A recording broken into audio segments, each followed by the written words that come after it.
IAG apresenta Esperança para a Vida. Santíssimo Deus, nós te damos graças por este momento do estudo da Sua Palavra, reconhecendo, Senhor, que somos de mentes finitas, incapazes de compreender o Senhor. Queremos rogar para que o Espírito Santo, professor por excelência, seja a nossa companhia neste lugar. Em nome de Jesus. Amém. Amém.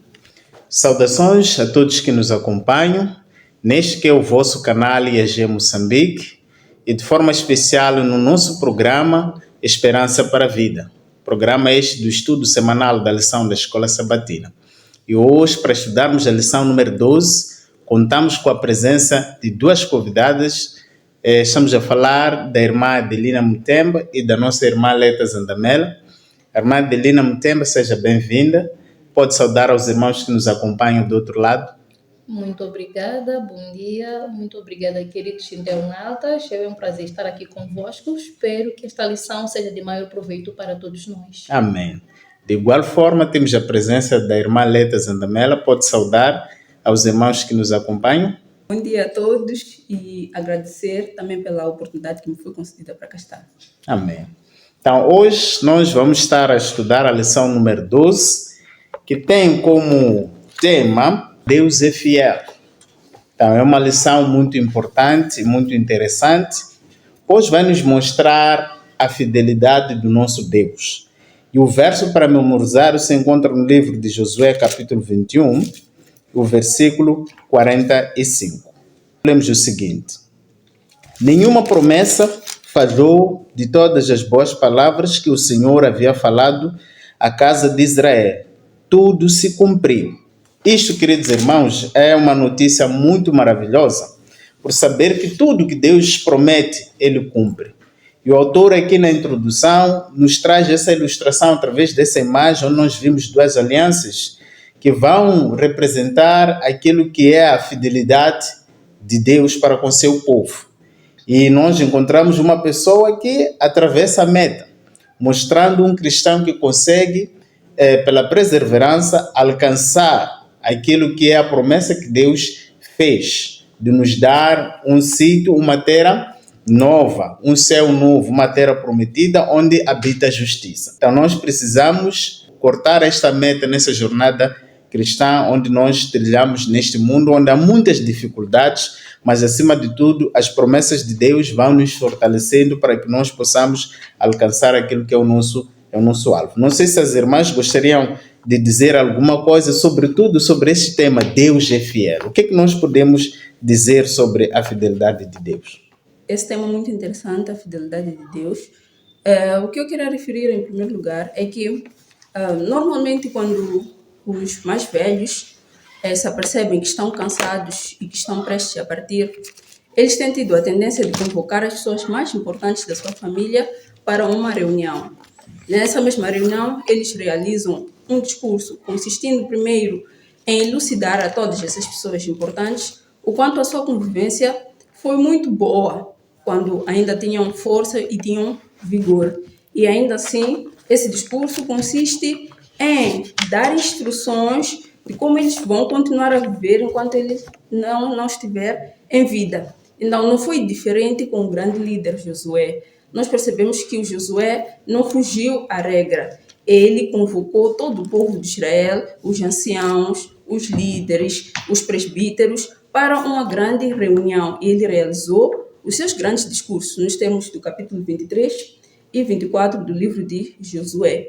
Então, ele queria, em primeiro lugar, mostrar ao povo de Israel o quanto Deus havia os protegido e guiado até alcançarem a terra prometida. E segundo, ele queria dar instruções para que esses se mantivessem fiéis e leais à aliança de Deus, mesmo após a sua morte. Ele queria elucidar que Deus tinha os protegido até aquele momento, então ele não os havia de abandonar. Fidelidade de Deus. Nessa lição eu percebo que a fidelidade de Deus não depende de nenhum comportamento humano e não depende de nenhuma circunstância alheia. Deus é fiel porque isso resulta da sua natureza. Isso resulta da sua natureza amorosa. Nós sabemos que Deus é amor e por causa disso Ele é fiel. Não importa quanto tempo Ele vai levar, mas Deus vai cumprir com todas as suas promessas. Não porque nós nos comportamos bem, mas porque isso faz parte da sua natureza.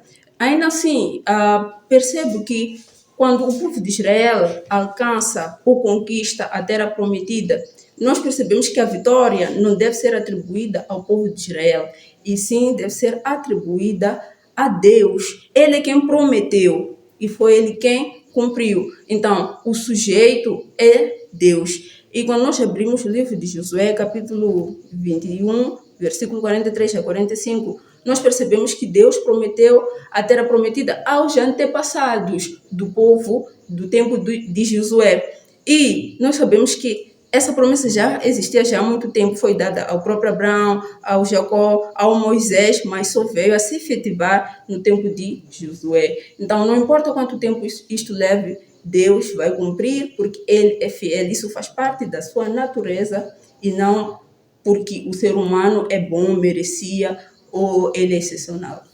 Amém. E se calhar podíamos, antes de dar palavra à nossa irmã, podíamos ler o Josué capítulo 21.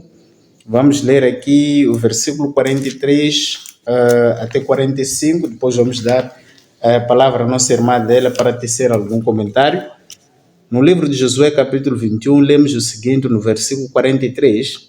Dessa maneira o Senhor deu a Israel toda a terra que com juramento prometeu dar aos seus pais, e eles já possuíram e nela habitaram. E o Senhor lhes deu descanso de todos os lados, conforme tudo quanto havia jurado a seus pais. Nenhum de todos os seus inimigos pode lhes resistir, mas a todos o Senhor lhes entregou nas mãos. Nenhuma palavra falou de todas as boas coisas que o Senhor prometera à casa de Israel, tudo se cumpriu. Então, a questão que eu gostaria de colocar aqui é como é que a fidelidade de Deus inspira a nossa fidelidade a Ele, tendo em vista que tudo que Ele prometeu se cumpriu. Primeiro, nós encontramos aqui uma ilustração nesta lição de duas alianças. O que seria uma aliança? Me leva a refletir nisto. O que seria uma aliança? Uma aliança seria um acordo entre duas partes. E dentro deste acordo existem princípios estabelecidos ou normas, onde as duas partes devem cumprir. Contudo, nós vemos que aquilo que era a promessa de Deus, a aliança, o acordo que Ele fez dizia a irmã Leta, desde Abraão, passou para Isaac, passou para Israel, seu filho, a aliança cumpriu-se. Há aqui um aspecto que nós devemos observar. Deus cumpre a aliança com Abraão, a promessa de que ele teria uma nação numerosa. Como entender esta aliança de alguém que sequer tinha um descendente? Nós vimos até agora e podemos considerar que até nós ainda somos a descendência de Abraão. Amém. Está se cumprindo até hoje a aliança feita. Deus cumpriu a sua aliança com Noé e deixou um marco enorme que nós vemos até os dias de hoje, o arco-íris. Ao contemplar o arco-íris, todos nós podemos observar, Deus é fiel e justo. Mas existe também a parte humana. O que é que nós, como seres humanos, podemos fazer neste acordo? Nós também temos a nossa parte, obviamente. E Josué, ele pega na história. Nós vemos aqui, nestes versículos que acabamos de ler, ele pega na história. Para que serve a história? Não apenas para nos fazer saber o que terá acontecido no passado, mas também nós olhamos para o passado para saber o que aconteceu e então saber como vivemos hoje no presente para perspectivar um futuro. Então, Josué está preocupado e ele, como líder, já diz o texto que ele já era velho, ele mesmo diz já era velho, avançado em idade, Ele está preocupado que o povo continue demonstrando esta fidelidade, continue com a sua parte no acordo, que seria a obediência a Deus. Então, nós encontramos esta fidelidade, sim, de Deus, mas encontramos esta parte também do acordo, nossa parte, como seres humanos. E então, o que eu encontro na fidelidade humana? Josué queria que o povo refletisse no que Deus tinha feito, de tudo que ele prometeu, ele fora fiel. Contudo, ele queria que o povo pudesse refletir para saber a quem adorar. Quem é Deus, na verdade? Quem eles deveriam adorar?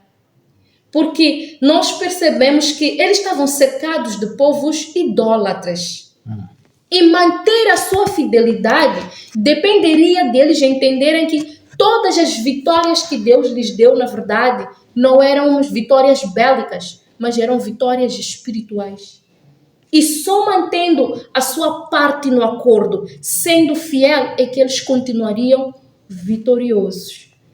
Se eles não fossem fiéis, eles encorrecem as outras tradições e culturas dos povos vizinhos, eles correriam no pecado da idolatria. Daí a necessidade de o povo também cumprir a sua parte no acordo, para que eles continuassem até mesmo protegidos da idolatria. Não que disto dependesse a fidelidade de Deus. Amém. Então, olhando para o cumprimento daquilo que foram as promessas de Deus diante do seu povo, promessas que ele cumpriu, por que é que nós devemos confiar nas promessas que ainda não se cumpriram? Claramente, nós podemos confiar nas promessas de Jesus Cristo, da vinda do Senhor Jesus. Como bem diz a lição, tudo se cumpriu. O facto de tudo que Deus havia prometido ter se cumprido é um garante para nós hoje de que as promessas que nós temos agora do advento, da segunda vinda de Jesus Cristo, irá se cumprir. Porque o livro de Gálatas, capítulo 4, passo a ler, dos versículos 4 a 9, assim nós lemos. Mas vindo a plenitude dos tempos, Deus enviou seu Filho, nascido de mulher, nascido sob a lei, para remir os que estavam debaixo da lei, a fim de recebermos a adoção de filhos. E porque sois filhos, Deus enviou aos nossos corações o Espírito de seu Filho, que chama a Pai. Assim, já não és mais servo, mas filho. E se és filho, és também herdeiro de Deus por Cristo. Amém? Amém. Mas quando não conheceis a Deus, servis aos que por natureza não são deuses. Mas agora, conhecendo a Deus, ou antes sendo conhecidos de Deus, como tornais outra vez a esses rudimentos fracos e pobres, aos quais de novo quereis servir? Nós temos uma promessa de Deus desde que entrou o pecado no Jardim do Éden.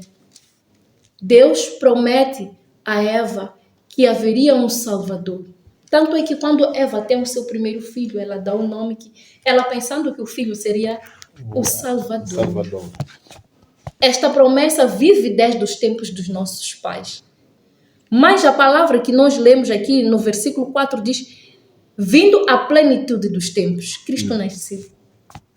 Muitos anos depois da promessa ter sido dada, logo após a queda do homem, Cristo nasceu.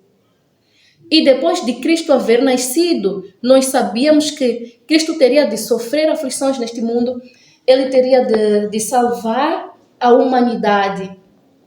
E pela morte de Cristo na cruz de Calvário, nós tomamos a adoção, não mais de servos, mas sim de filhos.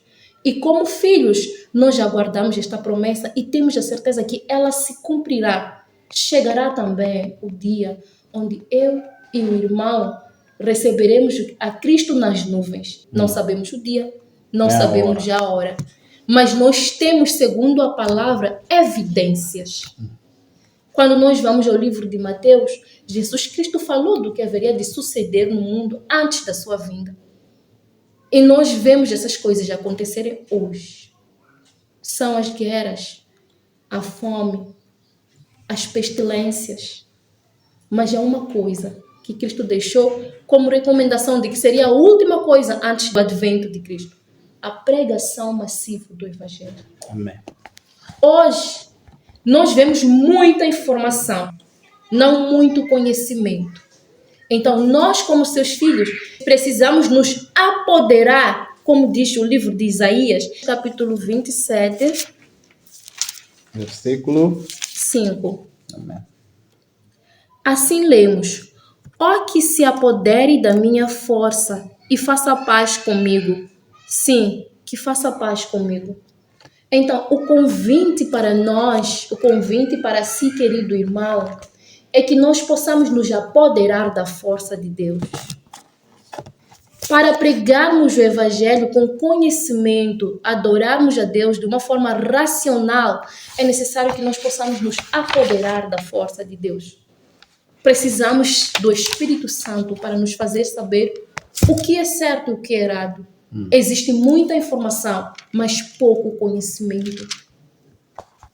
Contudo, eu volto à resposta: sim, é possível nós termos certeza de que a promessa que nos foi dada do advento de Jesus, sim, ela se cumprirá.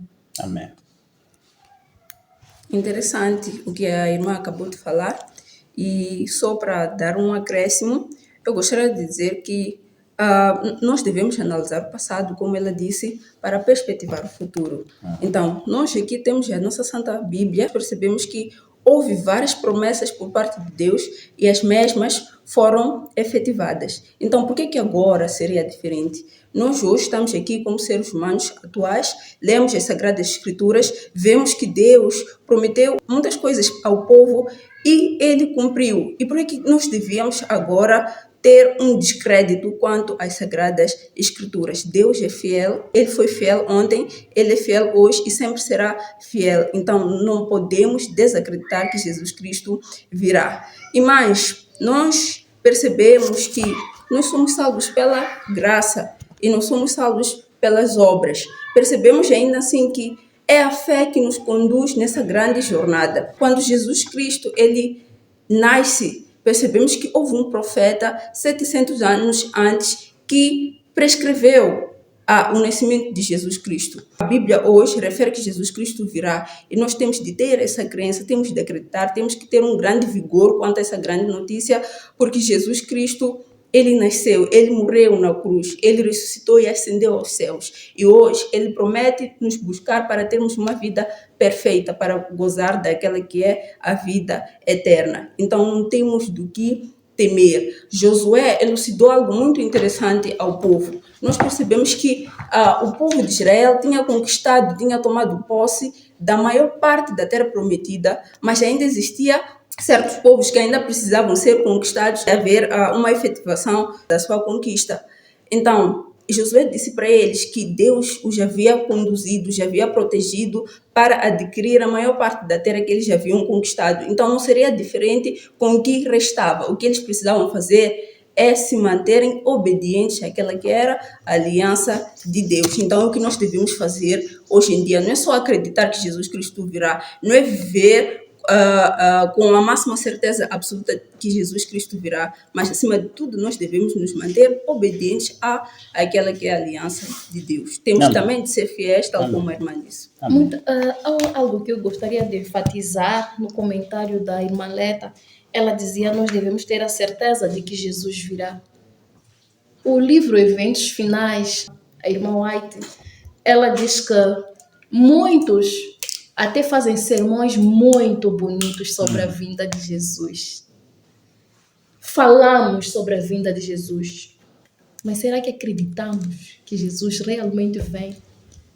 As nossas ações provam-nos que nós não acreditamos, nós não estamos à espera que este Jesus venha, assim como Paulo e os outros discípulos falavam: eu acredito que Jesus vem no meu tempo, ainda agora. Quer dizer, eles viviam, esperavam por esta volta de Jesus, esperavam que fosse imediata.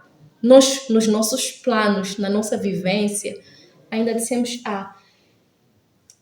Jesus pode vir, não antes de eu casar, não antes de eu ter a minha casa dos sonhos.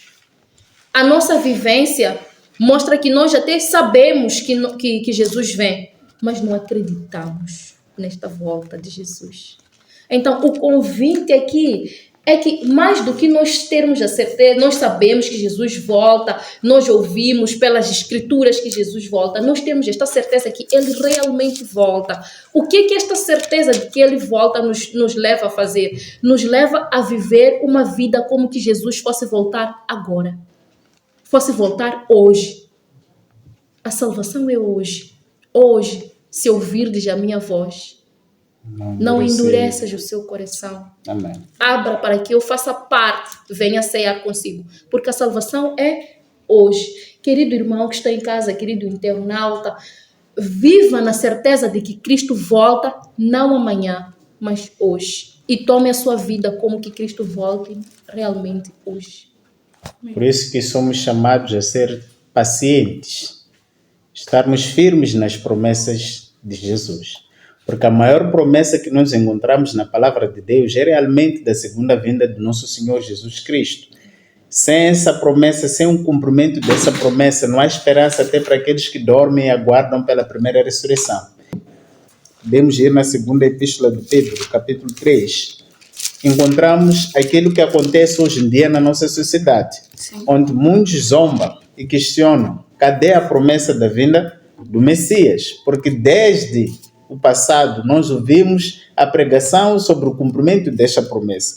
No versículo 3, saibam antes de tudo que nos últimos dias virão zombadores com sua zombaria, andando de acordo com seus próprios desejos, dizendo, onde está a promessa da sua vinda?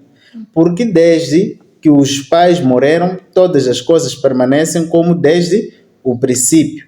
Mas nós sabemos que Deus não é porque não vai cumprir a sua promessa. Por isso que no versículo 9 diz que o Senhor não retarda a sua promessa, ainda que alguns considerem demorada, mas Ele é paciente convosco e não quer que ninguém pereça, mas que todos venham a se arrepender. Então, este tempo todo aqui, Deus está nos concedendo para que nós possamos nos arrepender dos nossos pecados enquanto Ele faz o trabalho de expiação por nós. Mas Ele é fiel e irá cumprir a promessa que Ele fez. Jesus Cristo brevemente virá. E nós devemos crer que Ele virá nessa nossa geração, porque esta é a última geração.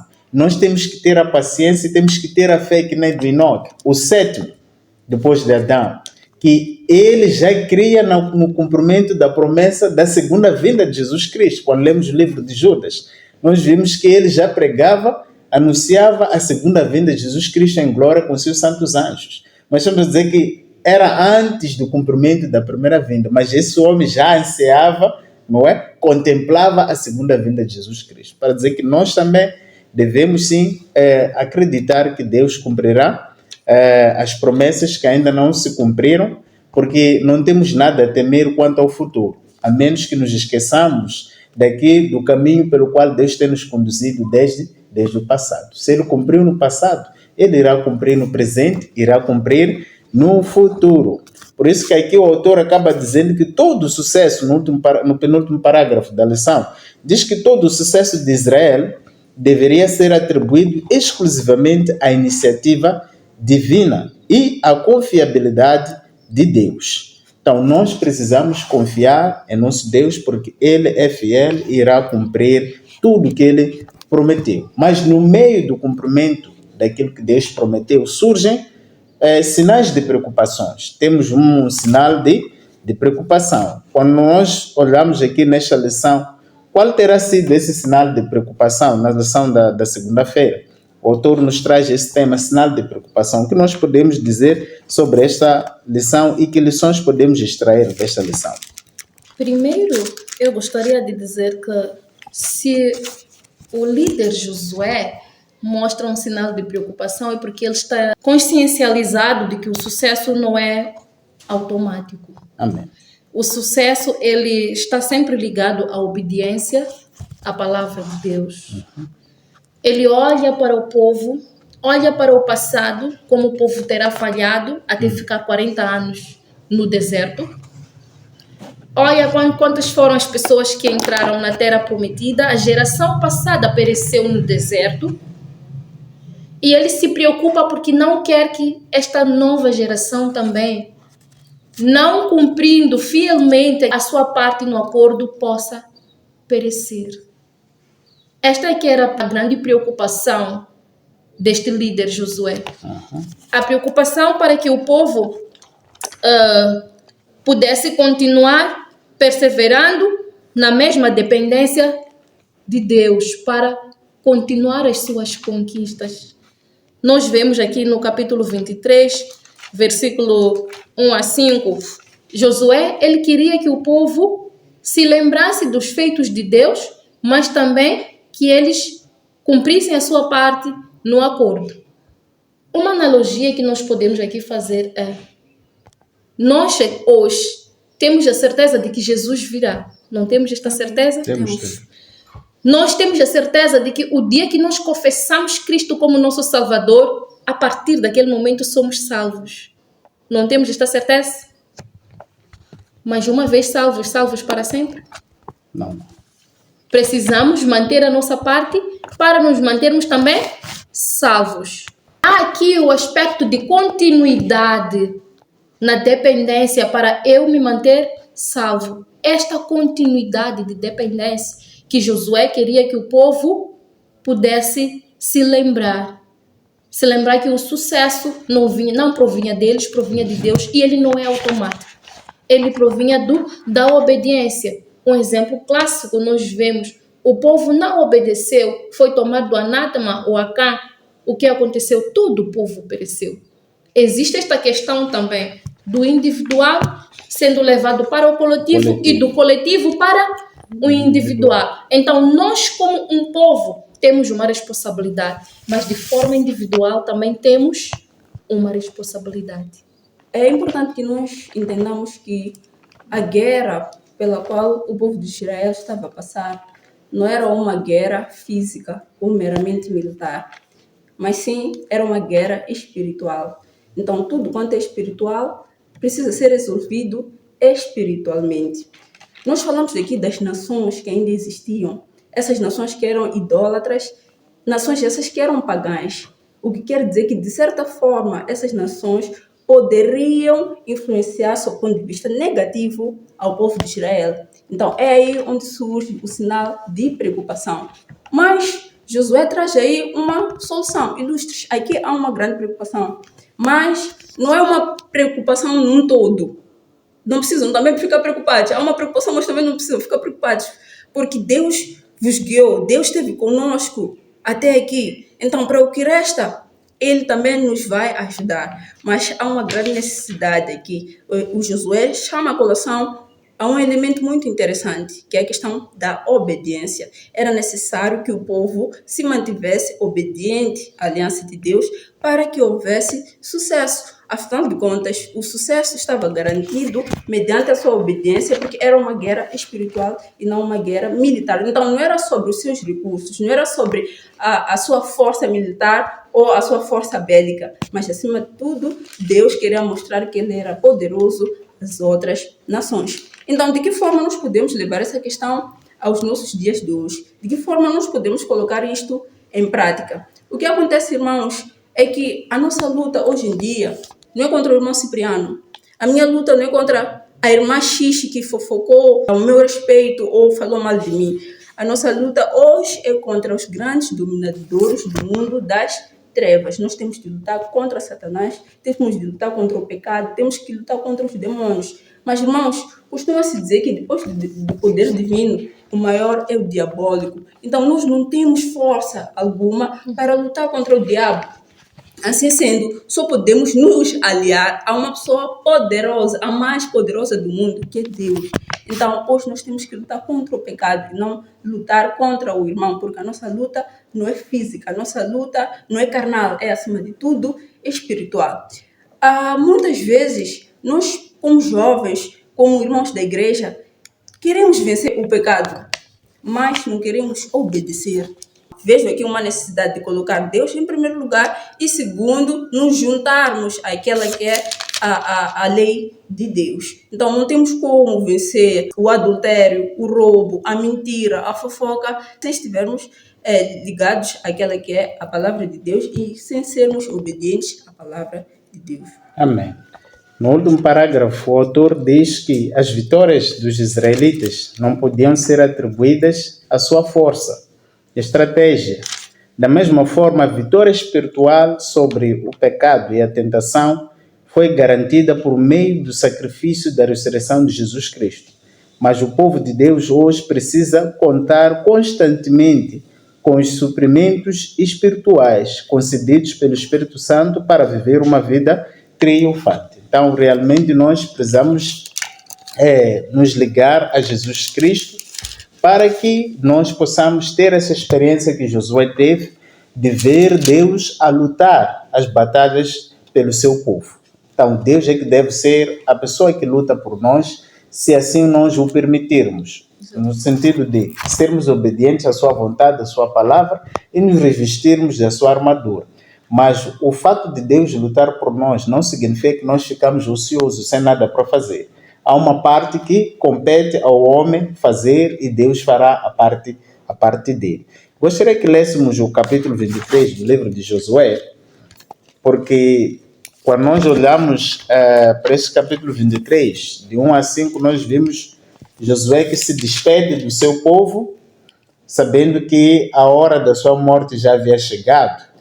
E ele fica preocupado por saber que ainda havia outras nações que o povo precisava alcançar. Mas olhando para aquilo que foi o histórico no passado deste povo, apesar dos milagres, dos sinais que Deus deu ao mesmo povo, o povo mesmo assim foi rebelde várias vezes, tanto na liderança de Moisés, tanto na liderança do próprio Josué. Então isso era uma preocupação, vendo que o povo perdeu a entrada em Canaã terrestre por causa da desobediência. Então isso preocupava muito a ele. Mas aqui, neste capítulo 23, nós vamos ler aqui o versículo 6 até 8, depois iremos ver 11 a 13, que vamos achar algumas dessas preocupações que mostram que Deus estabeleceu limites claros, não é? Entre o seu povo e outras nações. Aqui no capítulo 23, no versículo 6, diz: esforçai-vos para guardar e cumprir tudo quanto está escrito no livro da lei de Moisés, para que dela não vos desvieis nem para a direita nem para a esquerda. Não vos mistureis com essas nações que ainda restam entre vós, nem mencioneis os nomes de seus deuses, nem jureis por eles, nem os cultueis, nem vos inclineis diante deles. Mas ao Senhor vosso Deus vos apegareis como fizeste até o dia de hoje. Que limites Deus estabeleceu para o seu povo? O que nós temos a dizer sobre essa lição? Limites claros. Nós percebemos que o povo estava a passar por certos perigos ou certos riscos. E sempre que há um perigo, há a imposição de determinados limites. Normalmente, quando há um incêndio em instituições muito grandes, em hospitais, as autoridades costumam estabelecer limites. Há pouco tempo nós tivemos Covid-19 e nos foram impostas algumas limitações. Então, o povo aqui estava a passar por um certo perigo, que era a influência dessas nações que ainda estavam por ser conquistadas. Conforme nós já dissemos aqui várias vezes, essas nações eram idólatras, eram nações pagãs. Essas nações adoravam diversos deuses. Então, o primeiro limite que Josué impôs ao povo foi a questão da menção ou pronúncia de um desses deuses. Porque no Antigo Oriente, a mera menção ou o mero pronunciamento de um desses deuses significava poder e autoridade sobre a vida de alguém. Então, eles nem sequer poderiam fazer menção ao nome de um desses deuses. E, em segundo lugar, nós percebemos que Josué solicita ao povo para que não se meta em julgo desigual, para que esse povo não se mantivesse em relações matrimoniais com as pessoas daquelas outras nações, justamente porque o casamento é uma questão de adoração. Ou nós adoramos a Deus, ou nós adoramos ao diabo. Então, é uma instituição tão importante que até o próprio diabo se preocupa em usar para que possa levar o seu povo a uma grande decadência espiritual. A título de exemplo, nós temos o rei Salomão. Nós sabemos muito bem que Salomão era dotado de muito conhecimento, era um grande sábio, mas infelizmente ele caiu na tentação. Percebemos que ele casou-se com muitas estrangeiras, hititas, amonitas, moabitas e por aí vai. Então ele tinha diversas mulheres essas que também eram estrangeiras. E nós percebemos que isso não terminou por aí. Ele teve uma grande decadência espiritual. Chegou mesmo a construir altares para alguns deuses moabitas e alguns deuses estrangeiros. Então, o que é que Deus fez diante dessa apostasia por parte do rei? Deus disse: tudo bem, já que tu não foste fiel, tu casaste com diversas mulheres estrangeiras, tu vais sair do reinado e vou conceder esse reinado aos seus servos. Então, para Deus, a questão do julgo desigual não é uma questão simples ou leviana, é uma questão extremamente profunda, porque ou estaremos a adorar a Deus ou estaremos a adorar o diabo. Então, nós temos que ter em mente que Deus não queria com que o povo de Israel se mantivesse em relações com essas nações pagãs e idólatras. Vamos colocar algo aqui para que fique muito bem claro. Deus não é tribalista, Deus não é racial, Deus não é elitista, não tem um povo favorito. Deus ama a todos. Mas o que acontece é que o povo de Israel foi escolhido como aquela nação que seria exemplar para as outras nações, para que essas nações que eram idólatras e pagãs conhecessem a Deus. Então percebemos que o povo de Israel tinha uma grande responsabilidade, tal como hoje nós temos. O povo de Israel tinha uma grande missão, que era de fazer conhecer esse Deus que tirou o povo do Egito até a terra prometida. Então Deus não era balista, não era racial, pelo contrário, quer que todos conheçam a verdade. Então dá uma certa responsabilidade a um determinado grupo para que possa levar essa mensagem avante. Amém. Realmente, nós encontramos aqui limites ligados a princípios, ligados à ideologia, ligados a valores. Os nossos irmãos israelitas, eles deveriam manter a sua identidade. E somente mantendo a sua identidade, eles poderiam conquistar a outros povos. Eles poderiam ser a luz que Deus desejava que eles pudessem ser para os outros povos. E se eles não mantivessem essa identidade, não mantivessem os seus princípios, estariam em causa. Se eles se misturassem com os outros povos, as suas ideologias estariam em causa. Muito bem colocou aqui o exemplo do rei Salomão. Um homem tão sábio, mas tão sábio, falhou por causa de ter casado com pessoas que tinham outras ideologias. Nós podemos achar essa questão muito banal, mas ela não é banal. Ela é muito importante. É importante, querido irmão, saber que por mais que você diga, é porque é boa a pessoa de lá do mundo com quem eu quero me casar, é boa a pessoa, tem ouvido dos jovens, é muito melhor que muitos jovens que estão aqui na igreja. Sim, ela pode ser boa pessoa, mas um dia você vai precisar não de boa pessoa, mas vai precisar de princípios no lar, vai precisar de valores, que esta boa pessoa não tem estes valores para te oferecer. O que será? Há que nós pensarmos, e Deus colocou limites. O não de Deus é para nosso próprio bem. Se Ele diz, não misture-se com outros povos, não jure em nome de outros deuses, é porque Ele sabe que é para o nosso próprio bem. Sabe, Deus nos ama tanto que até o seu não é para o nosso bem. Então, eu encontro aqui, dentro destes limites, esta questão de identidade. Precisamos manter uma identidade. E só podemos manter essa identidade se nós traçarmos limites bem definidos. Amém. Nós podemos também explorar na vertente da lei de Deus, porque a lei de Deus é como se fosse um muro de proteção.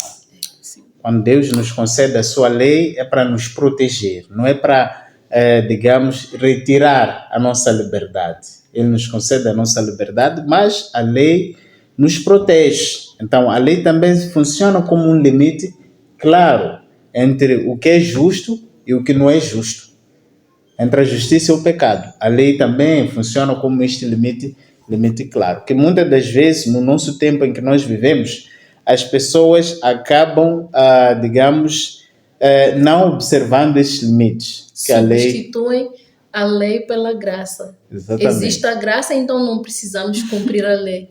Sendo que o cumprimento da lei é a manifestação de eu ter recebido a graça. A graça mesmo.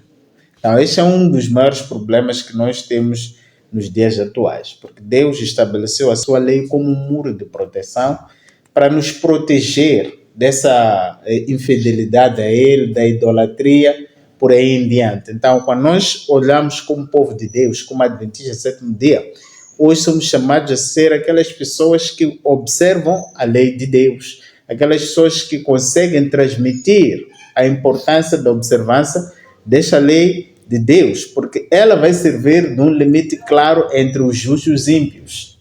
Nós nos aproximamos de um tempo em que isso estará mais patente e os sinais nos apontam para chegarmos lá. Então, nós precisamos sim observar esses aspectos, porque a questão de julgo desigual que a irmã Leta já trazia aqui, não se verifica somente no aspecto, digamos, físico, mas também no aspecto mais doutrinário, que seria o aspecto mais espiritual. Nós podemos sim estar em um julgo desigual quando se trata de questões de princípio, mesmo sendo adventista do sétimo dia. Quando nós começamos a adotar os princípios da Babilônia e trazemos dentro da nossa igreja, nós estamos a nos colocar de um lado de julgo desigual, porque Cristo, que é o esposo da sua igreja, ele já estabeleceu claramente quais são os princípios que devem guiar a sua igreja. Então, podemos correr o risco de estarmos num julgo desigual também através dos nossos princípios doutrinários. Sim, algo muito interessante que eu acabei de pensar agora é que essa proteção trata-se de uma dupla proteção. Não sei se estou equivocada, mas muitas vezes nós temos visto a lei de Deus como se fosse uma proteção só para o povo de Israel ou só para os adventistas, mas nós conseguimos perceber que é uma proteção também para esses mesmos povos que não acreditam em Deus. Nós não seremos influenciados do ponto de vista por essas nações pagãs ou idólatras, mas essas mesmas nações terão um exemplo. Imagine só se Deus nos desse a sua lei ou os seus mandamentos e nós não cumpríssemos. Eles vão achar que esse Deus é um Deus fraco. Então, quando eles veem que não, essa nação adventista, por exemplo, todo sábado deixa os seus negócios, deixa os seus afazeres, simplesmente para adorar, eles acham aquilo inusitado, sim, mas acima de tudo excepcional. Então, uma proteção para eles também, para que não se escandalizem, porque se nós fizéssemos algo oposto, seria um grande escândalo e eles nunca mais acreditariam em Deus. É interessante que Ellen White acaba dizendo que se nós olharmos para todos nós que conhecemos essas verdades sobre esse limite claro que Deus estabeleceu, quando nós falamos da sua lei, ela diz que se observasse o sábado corretamente, não existiria nenhum ateu no mundo.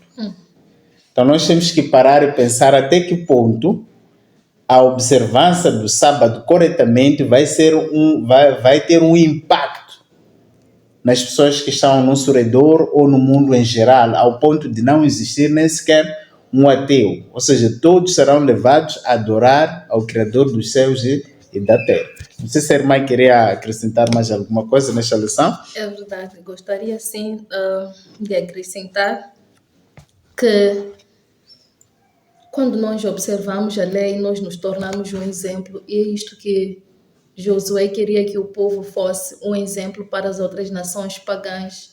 Eu queria trazer aqui um exemplo de mim mesma no trabalho. Logo que eu comecei a trabalhar, há anos atrás, eu disse, eu sou adventista do sétimo dia, eu não trabalho aos sábados, não participo nem de uma reunião que seja. Se me ligas a partir de 17 horas, ou pôr do sol de sexta-feira, não me encontra mais, porque eu hei de ver a chamada e não vou atender. Naquela altura, porque não havia muita necessidade de encontros de trabalho aos sábados, Foi tranquilo, Exatamente. foi tranquilo para o chefe. Mas agora que existe muito, a coisa está muito apertada, cada dia mais apertada, há mais necessidade de, entre aspas, vou colocar isto, trabalhar no dia do sábado. Vou usar uma citação que ele mesmo disse, cheira a insubordinação. Mas impressionante que, enquanto você pensa que está fazendo mal, as pessoas ao redor, elas estão observando. Os Exatamente. colegas estão observando isto. O apóstolo Paulo diz, nós somos feito espetáculo aqui na terra. Eles estão observando.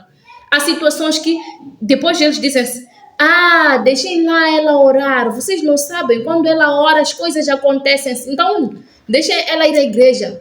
Parecendo nada, mas a observância correta do dia do sábado, sim, é um grande testemunho. As pessoas estão vendo. E eu quero crer que a pregação massiva do evangelho, de que se fala na palavra, não vai ser esta, eu ali falar e aquele falar. Vai ser a nossa vida. A nossa própria vida vai ser a pregação do evangelho. Eu imagino um tempo onde chegará a perseguição e muita gente que um dia observou a minha vida, observou a sua vida, vem para o lado da verdade.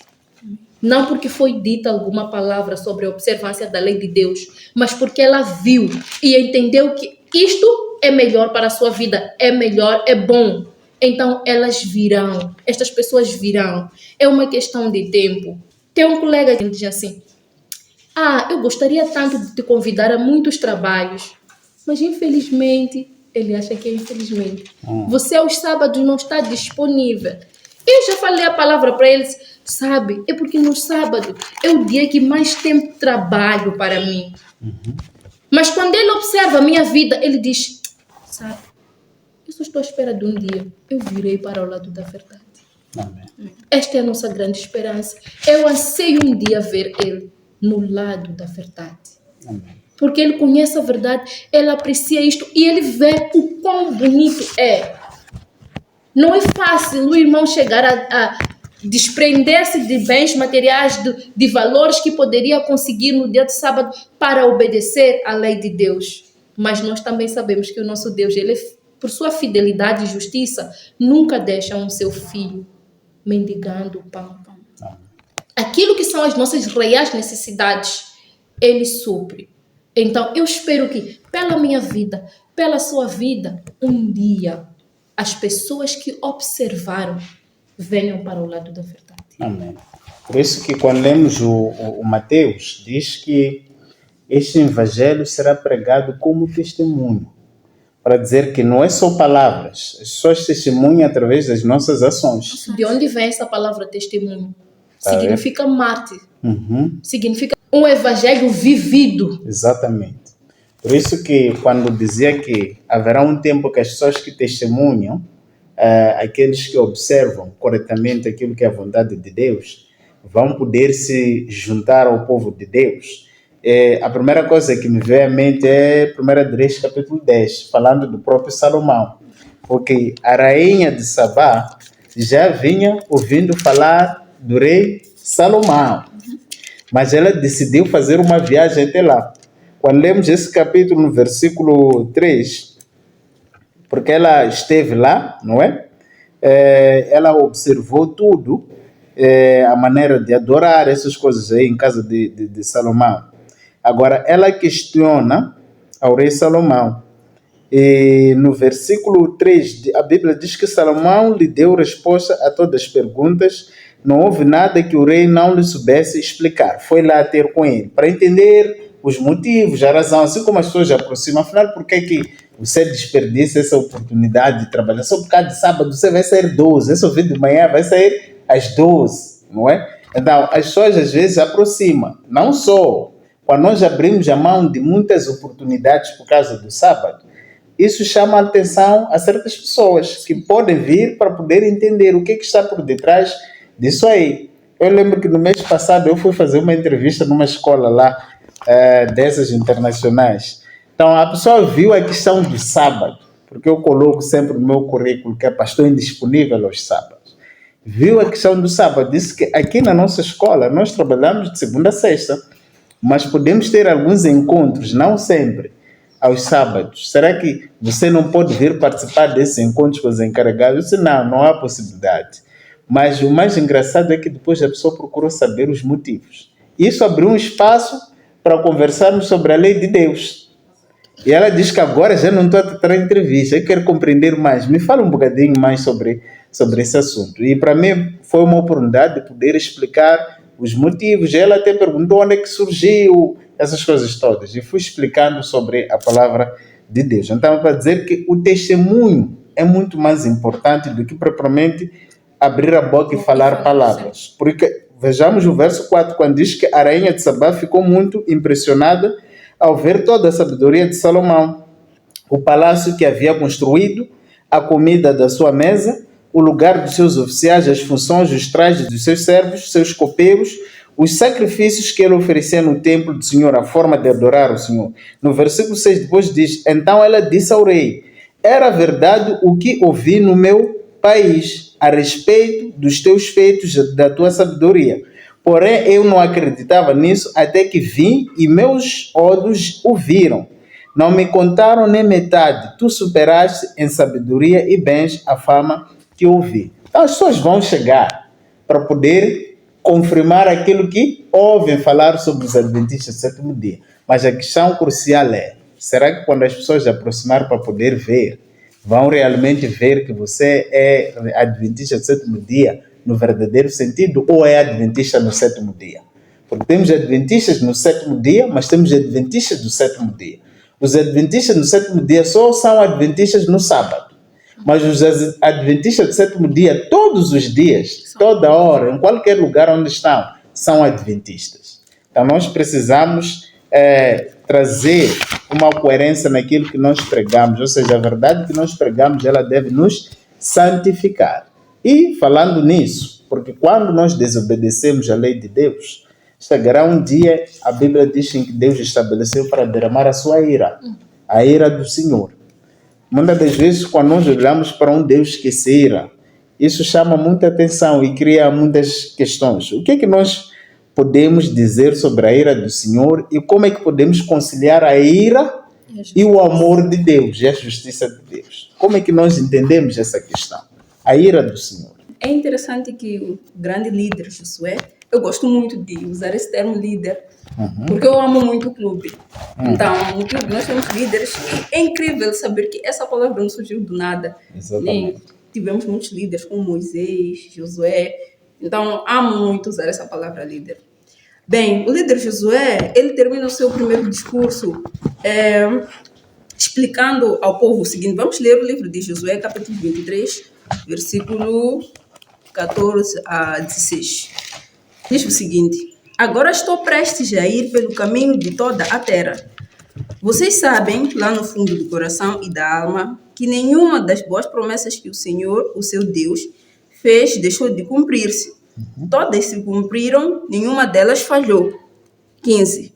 Mas assim como cada uma das promessas do Senhor, o seu Deus, se cumpriu, também o Senhor fará cumprir-se em vocês todo o mal com que os ameaçou, até eliminá-los desta boa terra que deu a vocês. Se violarem a aliança que o Senhor, o seu Deus, ordenou e passarem a cultuar outros deuses e inclinar-se diante deles, a ira do Senhor se acenderá contra vocês e vocês logo desaparecerão da boa terra que ele deu a vocês. É interessante, irmãos, que a última frase, principalmente que eu acabei de ler, que Josué proferiu, é uma frase condicional. Ele diz o seguinte: se vocês fizerem isso, vai acontecer o seguinte, para dizer que Deus não é um Deus imprevisível.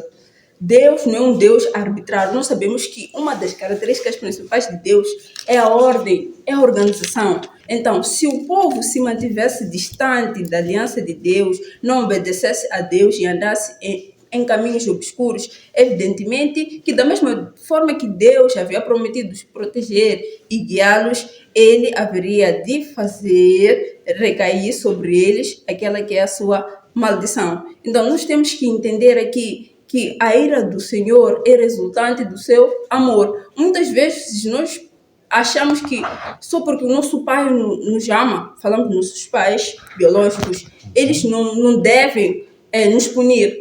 Mas isso é uma grande mentira. Isso não faz qualquer sentido. É importante que entendamos que a ira de Deus resulta exatamente do amor de Deus. Deus nos ama tanto que quando nós geramos, Ele estende a sua vara sobre nós. É importante que entendamos que Deus pune o seu povo quando ele é confrontado com o pecado. Deus declara uma guerra clara e absoluta contra o pecado. Muitas pessoas dizem, Deus ama o pecador, mas não ama o pecado. Então Deus quer aniquilar, quer eliminar esse pecado de uma vez por todas. É incrível que ao mesmo tempo que Ele é amor, Ele é justo.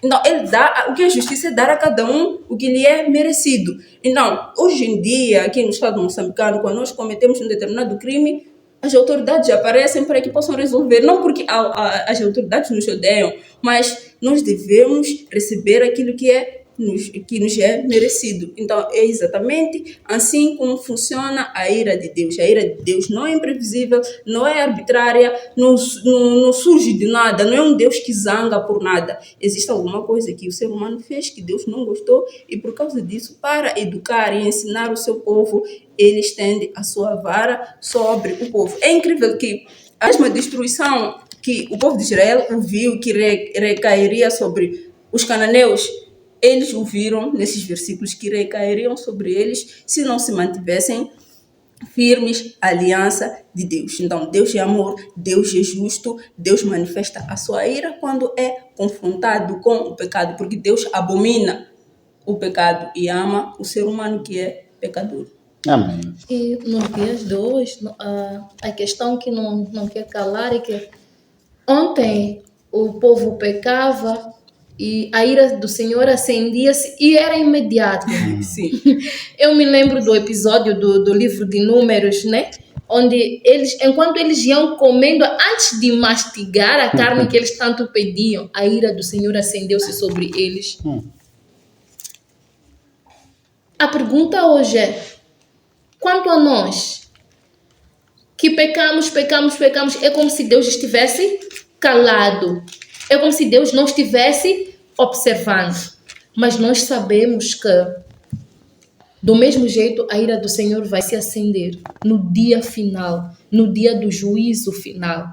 Todos que não tiverem observado os mandamentos ou tiverem andado desraigados, enfrentarão a grande ira do Senhor no grande dia do juízo final. Deus é amor e a ira do Senhor é a atitude de sua santidade e justiça quando confrontado com o pecado e mal. Porque Deus ama o pecador, como bem dizia a irmã Leta, mas Deus abomina o pecado. E se eu, como pecador, continuo abraçada ao meu pecado, eu acho que quero acariciar-lhe, Deus virá não para destruir a mim, mas para destruir o mal que está em mim, que eu estou agarrada nele. E mesmo neste ato de destruição, eu vejo o amor de Deus sendo manifestado. Imaginemos, Jesus está voltando. Eu estou acariciando o mal. Eu gosto, por exemplo, de passar as noites em claro, bebendo, curtindo, passeando por aí vai. E Jesus está voltando, eu devo ir aos céus. Os céus é um lugar de ordem, como dizia a irmã Leta. O céu é um lugar de princípios, como dizia. Eu não gosto de princípios, não gosto de ordem. Eu seria feliz lá. Não. Seria uma tortura. Seria uma tortura eterna. Melhor que eu não exista. Melhor que eu não vá para o céu. Então, Deus que me ama, que sabe que Ele não quer me ver torturada de eternidade em eternidade, Ele aniquila a mim e o pecado junto. Então, mesmo na ira do Senhor, eu encontro uma resposta de misericórdia, encontro graça, encontro o amor de Deus. Deus se ira, mas ao mesmo tempo Ele perdoa. Ele é um pai que leva a vara e bate no filho e perdoa. Não é um pai que leva rancor no seu coração. Ele perdoa pelo pecado que foi cometido. Então, nós percebemos que são características que, em algum momento, se contradizem, mas não, só se complementam. Exato. E o fato de Deus ser amor, ele aplica a ira sobre o ser humano. E outra questão interessante que um jurista um dia dizia, uma norma sem sanção é uma norma morta. Imagine só se nós pudéssemos matar uns aos outros e não acontecesse nada. Eu não gosto da irmã, não gosto do irmão, levo uma katana e estou aí a cometer o crime de homicídio. E eu voltasse à minha casa e dormisse muito bem, sem me preocupar. Como é que seria a sociedade? Como é que seriam as nações? Não haveria tranquilidade. E mesmo havendo limitações, já há uma grande confusão, há crimes, há pecados a serem cometidos. E se não houvesse nenhuma sanção por detrás disso? Então, uma norma que não tem sanção é mesmo morta. Deus ensina algo, faça isso, mas se tu não fizeres, a ira vai sobrecair sobre ti. Dizer que a ira de Deus é sempre justa. É justa. Quando nós falávamos aqui, ouvia quando as irmãs comentavam, lembrei de um episódio de um bêbado que sonhou estando no céu com seu anjo da guarda, e quando passeava no céu, ele era mostrado o céu e tudo mais. Chegou um momento em que ele pediu um refrigerante. E lá disseram que não há refrigerante. Pediu um froze, disseram que lá não há nenhum froze. Pediu bebida, disseram que lá não se bebe. Quando ele desperta do sono, a primeira coisa que ele fez foi olhar para a esquerda, para a direita. Depois disse que ainda bem que estou na terra. Para mostrar que para ele estar num céu onde não se bebe seria uma tortura mesmo, conforme já a irmã dizia aqui. É que nem levar um ladrão para o céu. Ele vai ver o ouro que existe lá, a Praça do Ouro. A primeira coisa que vem na mente é pegar picareta, virar alguém que vai criar muitos buracos naquelas praças ali. Porque não vai conseguir se enquadrar naquela vida de harmonia, de perfeita adoração que existe no céu. Então, Deus, quando manifesta a sua ira sobre os ímpios, é por amor. Porque já se avançava aqui, que o que Deus odeia é o pecado, não é a pessoa. Mas, porque a pessoa faz uma escolha, usando o seu livre-arbítrio, de não se separar do pecado que precisa ser eliminado desta terra, para que possa se estabelecer uma nova terra, vai subir uma boleia. E algo que me vem à mente quando a irmã diz que antigamente Deus manifestava a sua ira naquele exato momento, mas hoje em dia nós não estamos a ver isso. Acaba dando espaço, se calhar, para algumas pessoas se sentirem incentivadas em continuar a pecar. Mas atenção, podemos estar numa situação de estarmos a acumular os nossos pecados, porque a questão de queimar no fogo eterno também vai ser proporcional, o tempo que a pessoa vai levar vai ser proporcional às suas próprias transgressões. O que nós precisamos fazer no nosso dia para não sofrermos a ira de Deus é nos apegar ao nosso Deus. Eu gostaria de fazer um convite. O fogo eterno não foi preparado para o ser humano. Em nenhum momento Deus preparou o seu juízo para o ser humano. Ele ama o ser humano e Jesus poderia ter vindo cá na terra por um que fosse. Então, o fogo eterno, ele foi preparado para o diabo e os seus anjos. Vamos nos abraçar aquilo que é o amor de Deus, a sua justiça, a santidade, para um dia podermos viver de eternidade em eternidade com o Senhor nos céus. Não precisamos fazer parte da ira, mas vamos fazer parte da glória. Amém. E como é que vamos nos apegar a Deus para fazer parte dessa glória nos dias atuais? Apegar-se a Deus. Trata-se de uma lição extremamente interessante. Eu consigo ver no líder Josué não só um homem íntegro e honesto que fazia tudo quanto Deus mandava, mas consigo ver no Josué um líder retórico. Não sei se vocês percebem. Ele fez esse grande discurso, explicou-lhes todas as coisas, fez uma grande retrospectiva da forma como Deus os havia conduzido e pediu também com que eles perspectivassem de forma positiva o futuro.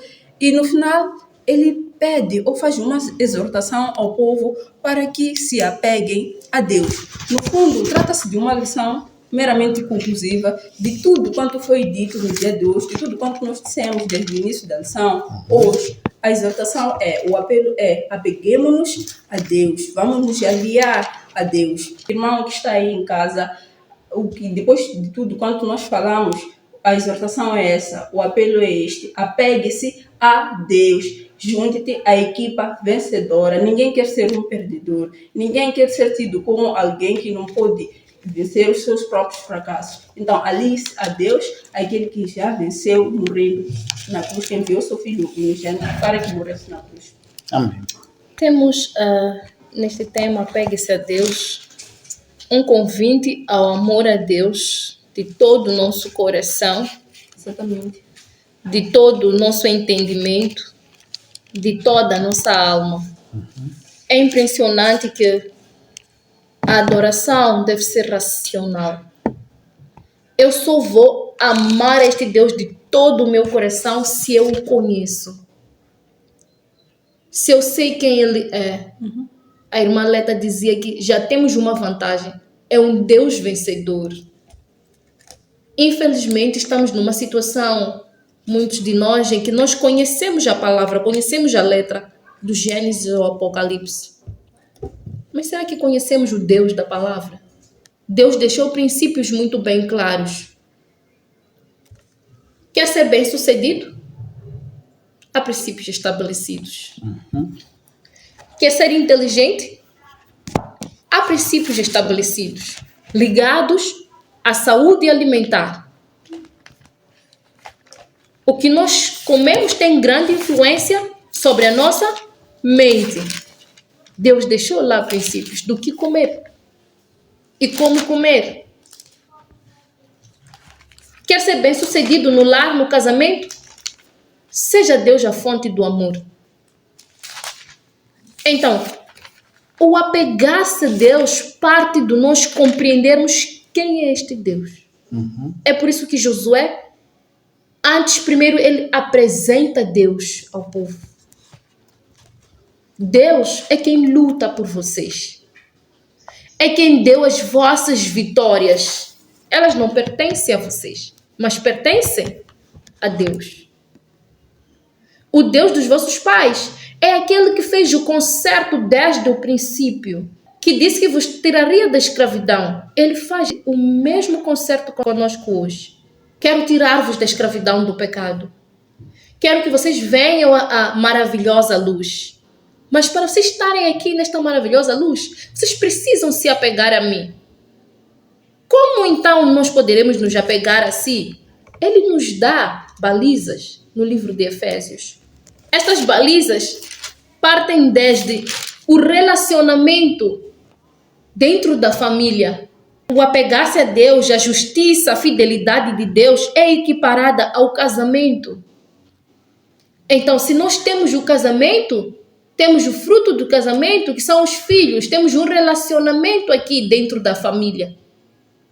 Deus traz princípios para que esta família seja funcional. De pais para filhos, de filhos para pais, e depois ele traz a armadura para nós podermos permanecermos firmes nesta jornada enquanto nós queremos nos apegar a Deus. Ele nos dá armaduras, mostra-nos o que nós devemos fazer para nós vencermos as astutas ciladas do diabo. Deixe-me só ler, por favor. No demais, irmãos meus, fortalecei-vos no Senhor e na força do seu poder. Revesti-vos de toda a armadura de Deus para que possais estar firmes contra as astutas ciladas do diabo. Porque não temos que lutar contra a carne e o sangue, mas sim contra os principados, potestades, contra os príncipes das trevas deste século, contra as hostes espirituais da maldade nos lugares celestiais. Portanto, tomai toda a armadura de Deus para que possais resistir no dia mau e, havendo feito tudo, ficar firmes. Estai, pois, firmes, tendo cingido os vossos lombos com a verdade e vestida a couraça da justiça e calçado os pés na preparação do evangelho da paz, tomando sobretudo o escudo da fé, com o qual podereis apagar todos os dardos inflamados do maligno. Tomai também o capacete da salvação e a espada do Espírito, que é a palavra de Deus, orando em todo o tempo, com toda oração e súplica no Espírito, e vigiando nisto com toda a perseverança e súplica por todos os santos. Amém. Amém. Temos aqui as balizas. Dentro da família, temos balizas. Na nossa luta espiritual, temos balizas, porque, bem dizia a irmã Leta na sua introdução, a nossa luta não é contra a carne, não é contra o sangue, não é contra o meu irmão. Se nós compreendêssemos que a nossa luta não é contra nosso irmão, não teríamos dificuldades em perdoar.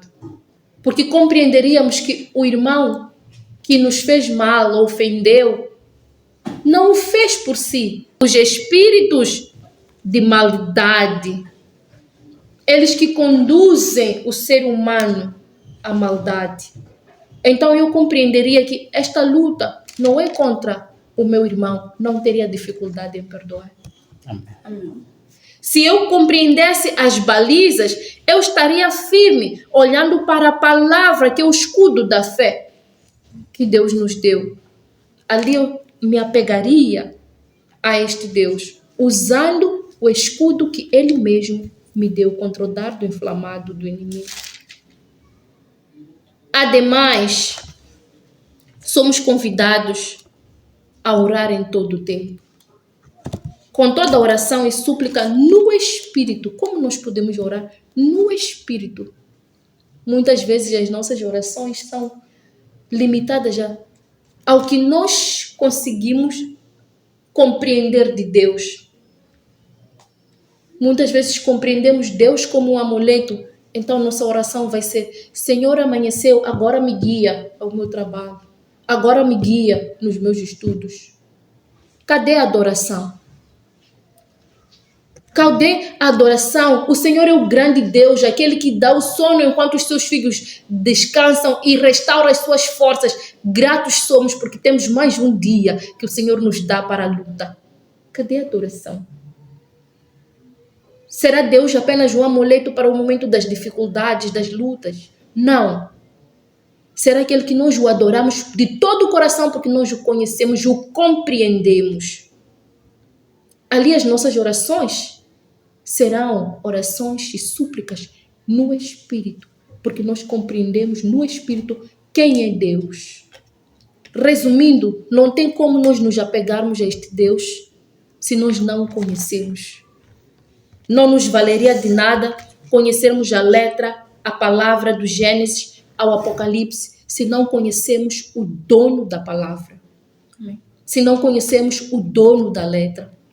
Então o convite para nós vencermos as ciladas do diabo, conheçamos o dono da palavra. Amém. Para nós nos apegarmos a este Deus, conheçamos quem é Deus que nós adoramos. Isto é o que Josué queria que o povo soubesse.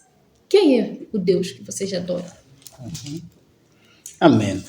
E assim chegamos ao fim do nosso estudo desta lição número 12. Mas gostaríamos de deixar o mesmo apelo que Josué fez para o povo no capítulo 23, no versículo 6, que disse que deviam se esforçar em cumprir tudo o que está escrito na lei de Moisés. Nós vimos um Josué que recomenda o povo aderir aos escritos de espírito de profecia do profeta Moisés, que é o mesmo apelo que nós, que estamos em direção à Canaã Celestial como povo de Deus, também temos o mesmo apelo de nos agarrar e cumprirmos o que está escrito nos livros do Espírito de Profecia, assim como na Palavra de Deus. Quando nós falamos do Espírito de Profecia, estamos a falar dos escritos da irmã White, Ellen White, que Deus a usou como uma mensageira para o nosso tempo.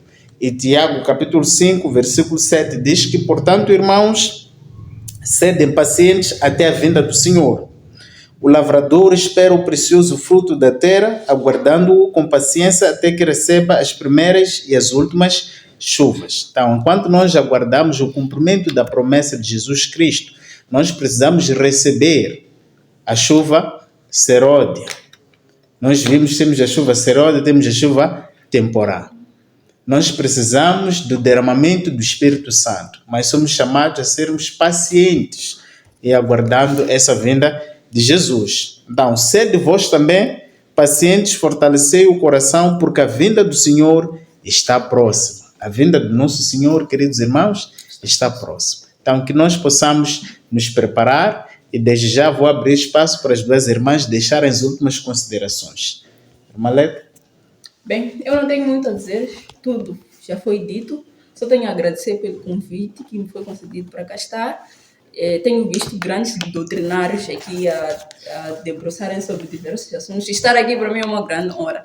E aproveitar e pedir desculpas ao Clube VDE. Eu tive que faltar ao clube hoje, não fui para lá, justamente por causa do debate que nós tínhamos aqui. Agradecer também pela presença da irmã, que trouxe grande conhecimento e aprendi muito contigo hoje. Amém. Irmã Muito Leda? obrigada. Também gostaria de agradecer pelo convite. Agradecer, nunca imaginei também estar a uma mesa destas, estudando a lição, é um prazer, foi um prazer enorme, aprendi bastante com os irmãos e quero também esperar que os irmãos lá de casa tenham aprendido bastante com este tema e vamos nos preparar que o nosso encontro não termina aqui, termine nos céus. Amém, amém. Em nome do EG, queremos agradecer a presença das duas irmãs e dizer que vamos estender o convite assim que for possível para mais uma vez estarmos aqui para gravarmos a lição da Escola Sabatina. E queremos fazer o convite àquele que está nos acompanhar pela primeira vez para que possa se inscrever neste canal, ativar o sininho de notificações, colocar o vosso comentário, assim como o like e compartilhar este vídeo com os demais. E até a próxima, onde iremos ver a última lição deste trimessário sobre lições de fé no livro de Josué. Que Deus possa estar conosco e continue abençoando a todos que têm nos acompanhado. Em nome de Jesus. Amém. Amém. IAG, juntos avançaremos.